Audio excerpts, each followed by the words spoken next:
મહીસાગર જિલ્લાના આઈસીડીએસ વિભાગના સપ્લાયર ઇમરાનને માલ સગેવગે કરવાનું બીજું કૌભાંડ પકડાયું। પ્રાંતિજ બાદ મોડાસામાં બીજી ગાડી પકડાતા ઇમરાનના અનેક વધુ કૌભાંડો સામે આવે તેમ છે।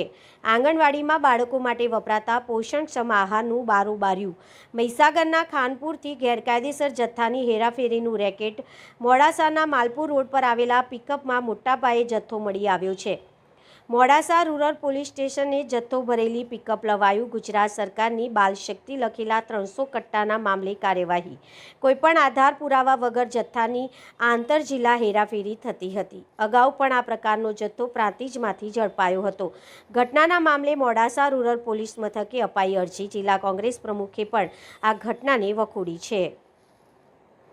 ગઈકાલે જે ઘટનાક્રમ બહાર આવ્યો અરવલ્લી જિલ્લાની અંદર આઈસીડીએસ વિભાગનો જે માલ જે આ શાળામાં ભણતા આપણા બાળકો જે દેશનું ભવિષ્ય છે અને એ કુપોષણથી વંચિત ન રહે એટલા માટે એમના માટેનો જે જથ્થો હોય એ આ જિલ્લાની અંદર એક અમારા સામાજિક કાર્યકર દ્વારા એની માહિતી મળતા પોલીસ તંત્રને જાણ થતાં એ માલ પકડાયો।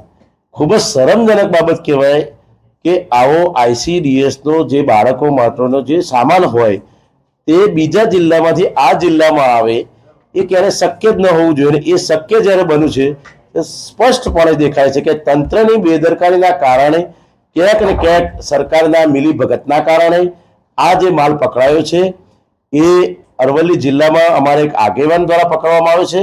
પણ દુઃખદ બાબત એ કહેવાય કે આ સામાન જે શાળાઓમાં આપવાનો હોય એ અહીંયા રસ્તાઓમાં બીજા જિલ્લામાંથી બીજા જિલ્લામાં જતો હોય તો આ કેટલો મોટો એક પ્રકારનું જેને કૌભાંડ કહી શકાય કે આ તો એક ગાડી અહીંયા પકડાઈ 300 પેકેટ જેટલો માલ પકડાયો। પણ આવો તો કેટલો બધો માલ ગેરવલ્લે થતો હશે અને સરકારની આંખ નીચે જ આ થતું હોય તો આ એક યોગ્ય તપાસનો વિષય છે। ક્યાંથી આ માલ આવ્યો, કયા જિલ્લામાં જતો હતો, એ પોલીસ તંત્રનું કામ છે અને પોલીસ દ્વારા યોગ્ય આની કાર્યવાહી થાય। અત્યારે તો અહીંયા અમારા આ જિલ્લાના આઈસીડીએસ વિભાગના જે અધિકારીઓ આના ફરિયાદી બન્યા છે એમાં પણ તંત્રને અમારે ખાસ સરકારને વિનંતી છે કે આવું ન બનવું જોઈએ। આ બાળકોનો જે ખાદ્ય પદાર્થનો સામાન છે બાળકો સુધી પહોંચવો જોઈએ। આ એક પ્રકારની ગેરરીતિ બહાર આવી છે એની યોગ્ય તપાસ થાય અને આમાં મને લાગે છે આપણા માધ્યમથી સરકાર સુધી આ વાત પહોંચે અને ખૂબ મોટું સ્કેન્ડલ હોય એવું આની અંદર બહાર આવી રહ્યું છે। ખૂબ મોટો પર્દાફાશ કદાચ આની અંદરથી નીકળશે એવું યોગ્ય પ્રમાણે દેખાઈ રહ્યું છે આમાં। ઓકે।